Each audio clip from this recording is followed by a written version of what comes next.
Les sables mouvants ont de tout temps exercé une fascination mêlée d'une terreur profonde dans l'imaginaire collectif. Pourtant, entre la légende et la réalité physique, il existe un fossé aussi profond que ces fameux puits de sable réputés sans fond.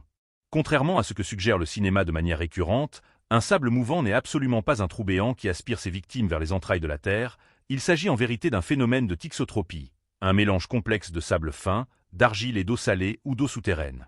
À l'état de repos, ce mélange semble parfaitement solide, mais dès qu'une pression est exercée, comme le poids d'un marcheur imprudent, la structure s'effondre brusquement et l'ensemble devient liquide. La physique nous enseigne toutefois que le corps humain est moins dense que ce mélange d'eau et de sable, il est donc physiquement impossible d'y être totalement englouti, l'on s'y enfonce généralement jusqu'à la taille seulement. Historiquement, ces zones ont représenté un danger réel pour les voyageurs et les armées, non pas par une quelconque aspiration magique, mais par une immobilisation fatale. Le mont Saint-Michel demeure sans doute le lieu le plus emblématique de ce péril.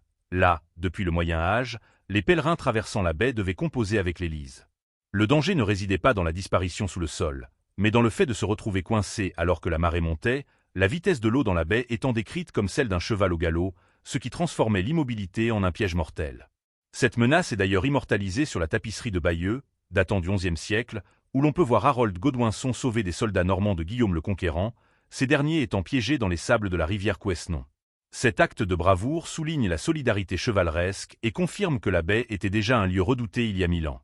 Dans certaines chroniques médiévales, comme celle liée à l'abbaye de Saint-Benoît-sur-Loire, on raconte que des brigands tentant de piller des lieux sacrés auraient été engloutis par la terre sur ordre divin.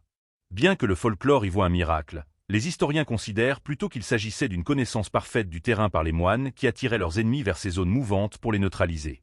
En Angleterre, la baie de Morecambe est également célèbre pour ses sables traîtres. Historiquement, des diligences entières y ont été perdues. L'histoire retient des épisodes où, malgré les guides officiels nommés par la couronne depuis le règne d'Henri VIII, des voyageurs imprudents ont vu leurs chevaux s'enfoncer sans pouvoir les dégager avant le retour de la mer.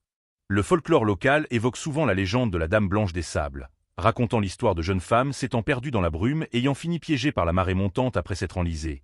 Ces récits servant d'avertissement pour dissuader les habitants de s'aventurer seuls sur les grèves. Les auteurs du XIXe siècle ont largement contribué à transformer ce phénomène en outil dramatique. Victor Hugo, dans Les Travailleurs de la mer, décrit avec une précision terrifiante l'agonie d'un homme pris dans un banc de sable, le sable devenant une créature vivante, une bouche d'ombre qui refuse de lâcher sa proie. De même, Arthur Conan Doyle, dans Le Chien des Baskerville, utilise le grand marais de Grimpant dans le comté du Devon comme un personnage à part entière où le coupable trouve une fin mémorable. L'âge d'or cinématographique des années 50 et 60 a parachevé le mythe de l'explorateur dévoré, c'était le moyen idéal pour créer une tension immédiate sans effets spéciaux coûteux. Un acteur et une caisse remplie de liège ou de sueur suffisaient à créer l'illusion. Dans la réalité, la plupart des morts ne sont pas dus à l'aspiration, mais à l'épuisement, à l'hypothermie ou à la noyade lorsque la marée remonte.